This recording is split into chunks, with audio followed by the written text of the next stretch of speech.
విజయ్ స్థాయి ఏంటో తెలుసుకున్న ఓనర్ మరియు సేల్స్ మ్యాన్స్ ఒక్కసారిగా షాక్ అయ్యారు. వాళ్ల బాడీలు భయంతో గజగజ వణికిపోతున్నాయి.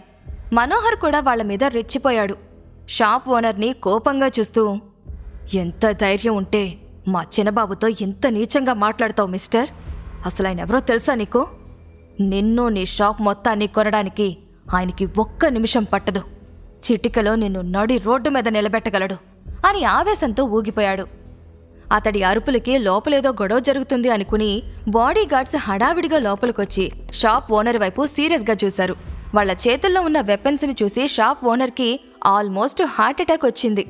విజయ్ చూడ్డానికి సాధారణంగా ఉన్నప్పటికీ అతడి నిజస్వరూపం వేరే ఉందని షాప్ ఓనర్ అర్థం చేసుకున్నాడు. విజయ్ శక్తి సామర్థ్యాల జోలికి వెళ్తే నామరూపాలు లేకుండా పోతారన్న విషయం కూడా చాలా క్లియర్గా అర్థమైంది. మనోహర్ గారు, నేను చెప్పినవి తీసుకొచ్చారా అని విజయ్ అడిగిన వెంటనే తన కారు దగ్గరికి వెళ్లి అందులో ఉన్న బ్యాగ్ తీసుకొచ్చి షాప్ ఓనర్ ముందు పెట్టి ఓపెన్ చేశాడు మనోహర్. ఆ బ్యాగ్ నిండా ఉన్న డబ్బుల్ని చూసి షాపు ఓనర్తో పాటు సేల్స్ మెన్స్ కూడా షాక్ అయ్యారు. వాళ్ల జీవితం మొత్తంలో అంత డబ్బును ఇప్పటి వరకు చూసుండరు. విజయ్ స్థాయి ఏంటో అర్థం కాగానే అతడి కాళ్ల మీద పడిపోయి, ప్లీజ్ సార్, నన్ను క్షమించండి, నేను చాలా పెద్ద తప్పు చేశాను అని తప్పొప్పుకున్నాడు షాప్ ఓనర్. విజయ్ అతన్ని పట్టించుకోకుండా, నా స్థాయి ఏంటో ఇప్పటికైనా అర్థమైందా, లేదంటే ఇంకేమైనా చూపించమంటారా అని సేల్స్ మ్యాన్లని వార్నింగ్ టోన్లో అడిగాడు. వాళ్ళందరూ కూడా వెంటనే విజయ్ కాళ్ల మీద పడి, మమ్మల్ని కూడా క్షమించండి సార్, బుద్ధి గడ్డి తిని మీ జోలికొచ్చాం అని చెంపలు వేసుకుంటూ మరీ క్షమాపణలు అడిగారు. తన బాడీగార్డ్కి విజయ్ సైగ చేయడంతో అతడి కాళ్ల మీద పడిన సేల్స్ మ్యాన్లని షాపు ఓనర్లని పైకి లేపారు. కొద్దిసేపటి క్రితం విజయ్ని చిన్నచూపు చూసిన వాళ్ళందరూ ఇప్పుడు గౌరవంగా చూస్తున్నారు. సరే, ఇప్పుడు నా భార్యకి నచ్చిన నెక్లెస్ తీసుకురండి అని నార్మల్ అయిపోతూ అడిగాడు విజయ్. ఓకే సార్ అంటూ ఆ నెక్లెస్ని తీసి విజయ్ ముందు పెట్టాడు సేల్స్ మ్యాన్. దానివైపు ప్రేమగా చూస్తూ మనోహర్ తెచ్చిన డబ్బులతో ఆ నెక్లెస్ని కొనేశాడు. దాంతోపాటు ఇంకొన్ని ఖరీదైన ఆభరణాలు కొన్నాడు. అతడు ఖర్చు పెడుతున్న తీరు చూసి షాప్ ఓనర్ షాక్ అయ్యాడు. కాసేపటికి తన షాపింగ్ పూర్తి చేసుకుని మనోహర్తో పాటు బయటకు వెళ్లిపోయాడు విజయ్. ఆ షాప్ నుంచి బయటకొచ్చాక నగల బాక్స్ని మనోహర్కిస్తూ, మనోహర్ గారు, ఈ ఆభరణాలతో పాటు ఇంకొన్ని ఖరీదైన బహుమతుల్ని తీసుకుని రేపు శృతి ఎంగేజ్మెంట్ పార్టీలో శక్తి ఫ్యామిలీ తరపున మిథున గారి కుటుంబ సభ్యులకివ్వండి. నా భార్య ఒకరి ముందు తలదించుకోవడం నేను చూడలేను. అలాగే ఈ 12 లక్షల విలువ చేసే నెక్లెస్ని మాత్రం నాకు రేపు అక్కడే విడిగా ఇవ్వండి. నేనే స్వయంగా ఈ నెక్లెస్ని మిథున గారికిస్తాను అని తన ప్లాన్ గురించి వివరంగా చెప్పాడు విజయ్. మనోహర్ కొంచెం స్ట్రేంజ్గా ఫీల్ అవుతూ, మీరు చెప్పినట్టే చేస్తాను చిన్నబాబు, కానీ నేను మిమ్మల్ని ఒకటి అడగాలనుకుంటున్నాను అని విజయ్ కళ్లల్లోకి ప్రశ్నార్థకంగా చూశాడు. విజయ్ పర్మిషన్ ఇవ్వడంతో, మీరే స్వయంగా ఈ బహుమతుల్ని మిథునికివ్వచ్చు కదా, తన దగ్గర మీరు నిజమెందుకు దాచిపెడుతున్నారు అని ఎప్పటి నుండో తనలో ఉన్న అనుమానాన్ని అడిగేశాడు మనోహర్. సరైన సమయం కోసం ఎదురుచూస్తున్నాను మనోహర్ గారు, కానీ ఏదో ఒకరోజు నా గురించి మిథున గారికి ఖచ్చితంగా చెప్తాను అని దృఢంగా చెప్పాడు విజయ్. మీరు టైం తీసుకోవడమే మంచిది చిన్నబాబు. ఒకవేళ మీరు శక్తి ఫ్యామిలీకి చెందిన వాళ్ళని మీ అత్తమామలకి తెలిస్తే మీరు మిథునకి విడాకులివ్వడానికి అస్సలు ఒప్పుకోరు అని క్షణం పాటు బాగా ఆలోచించి చెప్పాడు మనోహర్. అతని మాటలకి విజయ్ రియాక్ట్ అవ్వలేదు. విజయ్ మనసులో ఏముందో మనోహర్ తెలుసుకోలేకపోతున్నాడు. అందమైన పూలదారిని వదిలేసి ముళ్ల మార్గంలో చిన్నబాబు ఎందుకు నడుస్తున్నాడు అని మనసులో అనుకుంటూ విజయ్ దగ్గర నుండి ఆభరణాలు తీసుకుని అతనికి బాయ్ చెప్పి మనోహర్ వెళ్లిపోయాడు. ఆ తర్వాత విజయ్ వెంటనే కూరగాయలు కొనడానికి మార్కెట్కి వెళ్లి ఆ రోజు డిన్నర్కి కావాల్సిన కూరగాయలన్నీ కొని ఇంటికి తిరిగొచ్చేశాడు. అతడి కోసమే ఎదురుచూస్తున్న రత్నప్రభ చప్పట్లు కొడుతూ, రండి మహారాజా, లోపలికి దయచేయండి, ఎంత ఆలస్యమైందేంటి? కూరగాయలు కొనడానికి పక్కదేశం వెళ్లారా ఏంటి అని వెటకారంగా అడిగింది. ఆమె వెటకారానికి వచ్చిన కోపాన్ని అదుపు చేసుకుంటూ, అలా కాదత్తయ్య గారు, నిజానికి అని ఏదో చెప్పబోతున్న విజయ్ మాటలకి అడ్డుపడి, నోరు మూసై, నీ వల్ల నా కూతురు షాపులో అందరి ముందు తల దించుకోవాల్సొచ్చింది. ఏ జన్మలో ఏం పాపం చేశానో నీలాంటి నీచుడు నాకు అల్లుడిగా వచ్చాడు. మిథునా, ఇప్పటికీ మించిపోయిందేమీ లేదమ్మా, వీడికి విడాకులిచ్చాయి అని ఉక్రోషంగా చెప్పింది రత్నప్రభ. తల్లి మాటిమాటికి విడాకుల ప్రస్తావన తీసుకొస్తూ ఉండేసరికి, అమ్మా మళ్ళీ స్టార్ట్ చేసావా? ప్రతిరోజు విడాకుల గురించి విని విని విసిగిపోయాను. అయినా ఈరోజు జరిగిన దాంట్లో విజయ్ తప్పేమీ లేదు అని భర్త తరపు స్టాండ్ తీసుకుంది మిథున. ఎన్ని విధాలుగా ప్రయత్నించినా మిథున మనసు మార్చుకోకపోయేసరికి, భగవంతుడా, దీనికెలా చెప్తే నా బాధ అర్థమవుతుంది స్వామి అని గుండెలు బాదుకుంటూ, ఓసే పిచ్చిదానా, ఇప్పటికే నీకోసం ధనవంతుల అబ్బాయిలు పడి చస్తున్నారే, నువ్వెందుకు వీడి వెనకాల పడుతున్నావో నాకర్థం కావడం లేదు అని ఏడుస్తూ సోఫాలో కూలబడింది రత్నప్రభ. ఆమె ఏడుపులు, నాటకాలు మిథునకి కొత్తేం కాదు. ప్రతిరోజు వాళ్ళ ఇంట్లో జరిగే బాగోతమే ఇది. అయినా సరే రత్నప్రభ ఏడిస్తే మిథున తట్టుకోలేదు. అందుకే అమ్మ పక్కన కూర్చుంటూ, విజయ్, నువ్వు కిచెన్లోకి వెళ్ళి తినడానికి ఏదైనా సిద్ధం చెయ్యి, అమ్మని నేను చూసుకుంటాను అని చెప్పింది. లోపలికి వెళ్లబోతున్న విజయ్ని ఆపి, ఫుడ్డు టేస్టీగా ఉండాలి, సింకులో ఒక్క ఎంగిలి పాత్ర కూడా ఉండకూడదు అని ఆర్డర్ వేసింది రత్నప్రభ. సరే అని చెప్పి విజయ్ లోపలికి వెళ్ళగానే మళ్లీ ఏడుపు స్టార్ట్ చేసింది రత్నప్రభ. ఎర్రగా మారుతున్న ఆమె కళ్ళను చూస్తూ, ఈ విషయాన్ని ఇక్కడితో వదిలేయమ్మా అని అసహనంగా చెప్పింది మిథున. నీకు నా బాధ ఇప్పుడు కాదే, భవిష్యత్తులో అర్థమవుతుంది. రాసి పెట్టుకో మిథున, వీడికి విడాకులివ్వకపోతే నువ్వు భవిష్యత్తులో ఖచ్చితంగా పశ్చాత్తాపడతావు అని శాపనార్థాలు పెట్టింది రత్నప్రభ. మిథున ఇలాంటి వాటికి భయపడే రకం కాదు. తల్లి మాటలకి చిన్నగా నవ్వి, నువ్వు ఒక్కసారి కాదు 1,00,000 సార్లు చెప్పినా సరే నేను విజయ్కి విడాకులివ్వను, మళ్ళీ అడక్కు అని చెప్పేసి తన గదికి వెళ్ళిపోయింది. 15 నిమిషాల్లోనే అందరి కోసం శాండ్విచ్లు తయారు చేసి రత్నప్రభ, అనిల్లకు ఇచ్చి ఆ తర్వాత మిథునకివ్వడానికి ఆమె గదికి వెళ్లాడు విజయ్. మిథున ఇంకా గోల్డ్ షాప్లో జరిగిన అవమానం గురించి ఆలోచిస్తుంది. మిథున పక్కనున్న టేబుల్ మీద శాండ్విచ్లు పెడుతూ, రేపు శృతిగారికి మీరు ఇవ్వాల్సిన గిఫ్ట్ గురించి ఎక్కువగా ఆలోచించకండి మిథున గారు, ఈ విషయంలో నేనేమైనా చేయగలనేమో చూస్తాను అని ధైర్యం చెప్పాడు విజయ్. నువ్వేం చేయాల్సిన అవసరం లేదు, ఈ బెడ్షీట్ తీసుకుని కింద పడుకో, ఇప్పటికే చాలా ఆలస్యమైంది అని చెప్పేసి చాలాసేపు దాని గురించే థింక్ చేస్తూ పడుకుండిపోయింది మిథున.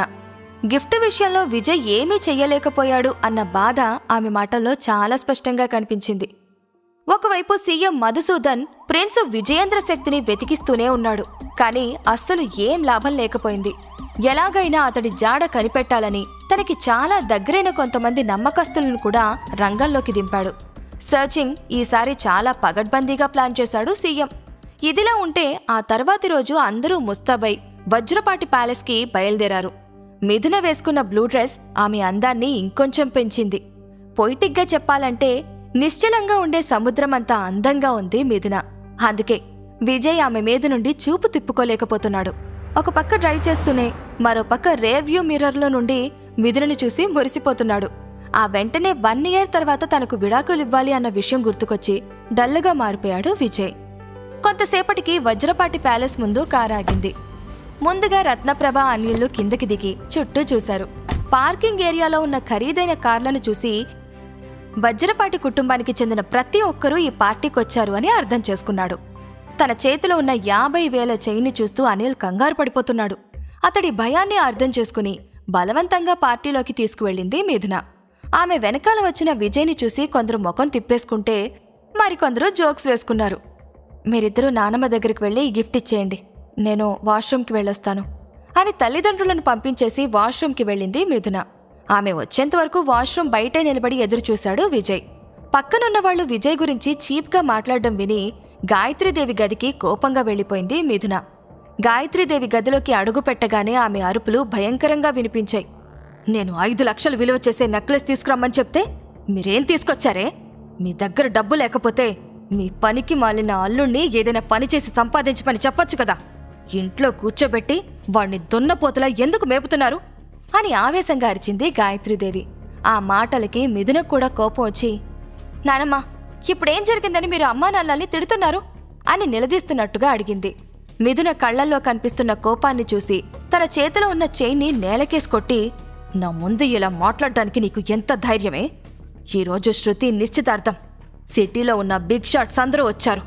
నీ పెద్ద కొడుకు ఏం గిఫ్ట్ పెట్టాడు అని వాళ్ళు అడిగితే నేనేం సమాధానం చెప్పాలి? నన్ను ఈ చీప్ చిల్లర చైన్ని చూపించమంటావా అని పిచ్చి పట్టిందల్లా అరిచింది గాయత్రీదేవి. మిథున ఏదో చెప్పడానికి ముందుకు వెళ్లబోతుంటే ఆమె చెయ్యి పట్టుకుని గొడవలొద్దు అన్నట్టు సైగ చేసి చెప్పాడు అనిల్. కాని మిథున ఎవరి మాట వినాలి అనుకోవడం లేదు. తండ్రి చేతుల్లో నుండి తన చేతిని విడిపించుకుంటూ, మిమ్మల్ని సంతోషపెట్టడానికి మేమేమైనా చేస్తాం, కానీ మీ తిట్లను మాత్రం మేం భరించలేము. ఈ చీప్ చైన్ ఖరీదు 50,000 కావచ్చు, కానీ అది మాకు చాలా పెద్ద అమౌంట్. అని విసిరేసిన చైన్ని చూపిస్తూ చెప్పింది మిథున. గాయత్రీదేవితో ఇప్పటి వరకు ఇలా ఎవ్వరూ మాట్లాడలేదు. మిథున తన ఈగోని హర్ట్ చేయడంతో దగ్గరలో ఉన్న టీ కప్ తీసుకుని ఆమె ముఖం మీదకి విసిరికొట్టింది. తనని తాను ఆ వేడి టీ నుండి కాపాడుకోవడానికి మిథున తన ముఖాన్ని పక్కకి తిప్పుకుంది. భయంతో కళ్ళు మూసుకున్న మిథునకి టీ కప్పు పగిలిన శబ్దం వినిపించింది. తన ముఖం మీద పడ్డ ముంగుర్లను చేతి వేళ్లతో తీస్తూ తనకి అడ్డుగా నిలబడ్డ విజయ్ని చూసి షాక్ అయ్యింది. మిథున పక్కకి తిరిగినప్పుడు విజయ్ అడ్డుగా వచ్చి గాయత్రీదేవి విసిరిన టీ కప్పుని పట్టుకుని పక్కకి విసిరికొట్టాడు. మిథున గారు, మీకేం కాలేదు కదా అని ఆమె వైపు తిరిగి ఆప్యాయంగా అడిగాడు విజయ్. వాళ్ళిద్దరినీ చూసి గాయత్రీదేవి కోపంతో ఊగిపోతోంది. సరిగ్గా అదే సమయానికి, నానమ్మ, కృపాకర్ అంకుల్ వచ్చారు, త్వరగా బయటికి రండి అని బయట నుండి ఎవరో పిలిచారు. కృపాకర్ పేరు వినగానే గాయత్రీదేవి కోపం క్షణాల్లో మాయమైపోయింది. ఎందుకంటే కృపాకర్ ఆమెకి ముద్దుల కొడుకు. వెంటనే అక్కడి నుండి బయటకు వెళ్లడానికి సిద్ధమైంది. అప్పుడే ఖరీదైన సూట్లో ఖరీదైన వాచ్ పెట్టుకుని గాయత్రీదేవి దగ్గరకొచ్చి దర్జాగా నిలబడ్డాడు కృపాకర్. అతడి ఒంటి మీద ఉన్న బంగారం చూసి అతడికి ఎంత ఆస్తుందో చెప్పొచ్చు. నేను నీకోసం వస్తుంటే నువ్వెక్కడికి వెళ్తున్నావు మమ్మీ అని ఆప్యాయంగా అడుగుతూ పక్కనున్న అనిల్ రత్నప్రభలను గమనించాడు కృపాకర్. అరే అన్నయ్య, మీరెప్పుడొచ్చారు? మీరిలాంటి రిచ్ పార్టీకి రారేమో అనుకున్నాను అని అడుగుతున్న కృపాకర్ మాటల్లో కొంచెం హేళన కూడా కనిపించింది. దాని గురించి ఎందుకు అడుగుతావులే కృపాకర్, అందరి ముందు మన పరువు తీయడానికొచ్చాడు మీ అన్నయ్య అంటూ అతడు తీసుకొచ్చిన చీప్ చైన్ గురించి కృపాకర్కి వివరంగా చెప్పింది గాయత్రీదేవి. కృపాకర్ ఆ మాటలకి పెద్దగా ఆశ్చర్యపోతూ, ఏంటి 50,000 గిఫ్టా? ఏంటిదన్నయ్య ఇలా చేశావు? నువ్వు కనీసం శృతి గురించైనా ఆలోచించాలి కదా. ఆమె అత్తింటి వాళ్ళకి ఈ విషయం గురించి తెలిస్తే తనని ఎంతలా ఎగతాళి చేస్తారో నీకు తెలీదా అని దెప్పి పొడిచాడు. అనిల్ పక్కనున్న మిథున పాములా బుసలు కొడుతూ, అంకుల్, మీ దగ్గర తాత సంపాదించిన ఆస్తుంది కాబట్టి ఖరీదైన కారు గిఫ్ట్గా ఇవ్వగలిగారు. మమ్మల్ని వజ్రపాటి నిలయం నుండి నానమ్మ గెంటేసినప్పుడు మాకు ₹1 కూడా ఇవ్వలేదు. ఈ విషయం మీరు మర్చిపోయారనుకుంటా అని ఆవేశంగా చెప్పింది. అంటే ఏంటి నీ ఉద్దేశం? నా కొడుకుల మధ్య నేను ఈ వ్యత్యాసం చూపిస్తున్నానని అనుకుంటున్నావా అని కోపంగా అడిగింది గాయత్రీదేవి. అందులో అనుమానమేముంది నానమ్మ? మీరు మా నాన్నకి రావాల్సిన వాటా ఇవ్వకుండా ఆయనకి అన్యాయమే చేశారు. మా ఆస్తిని కూడా మీరే అనుభవిస్తున్నారు అని ఆవేశంలో కడిగిపడేసింది మిథున. ఆమె మాటలకి బిత్తరపోయి తన కళ్లద్దాలు తీసి చుట్టూ చూశాడు కృపాకర్. మిథున తల్లిదండ్రులు ఆమెను ఆపే ప్రయత్నం కూడా చెయ్యలేదు. అమ్మా, ఈ పనికి మాలిన వాళ్లతో మాట్లాడితే మన వాల్యూ కూడా పోతుంది. ఈరోజు మనం సంతోషంగా ఉండాల్సిన రోజు. నాతో పాటురా, నేను శృతి కోసం తీసుకొచ్చిన కార్ని చూపిస్తాను అని తన తల్లిని అక్కడి నుంచి తీసుకువెళ్లిపోవాలి అనుకున్నాడు కృపాకర్. కొడుకుతో పాటు కోపంగా వెళ్తున్న గాయత్రీదేవికి ఏదో గుర్తుకొచ్చిందల్లా మిథున దగ్గరకొచ్చి, ఈ విషయాన్ని ఇక్కడితో వదిలేస్తాననుకోకు. నీకు నేనంటూ ఏంటో చూపిస్తాను. నీ యాక్షన్కి నా రియాక్షన్ ఎలా ఉంటుందో కాసేపట్లో తెలుస్తుంది నీకు అని వార్నింగ్ ఇచ్చి అక్కడి నుండి వెళ్ళిపోయింది. గాయత్రీదేవి రియాక్షన్ ఎలా ఉండబోతుంది? మనోహర్ తీసుకురాబోతున్న బహుమతుల్ని చూసి మిథున ఎలా రియాక్ట్ అవ్వబోతుంది? గాయత్రీదేవి బారి నుండి మిథునని విజయ్ కాపాడగలడా? ఈ ప్రశ్నలకు సమాధానాలు తెలుసుకోవాలంటే నెక్స్ట్ ఎపిసోడ్ వినాల్సిందే. క్రింద ఇచ్చిన లింక్ ని క్లిక్ చేసి పాకెట్ ఎఫ్ఎం యాప్ ని ఇన్స్టాల్ చేసుకోండి. Stay tune to pocket FM.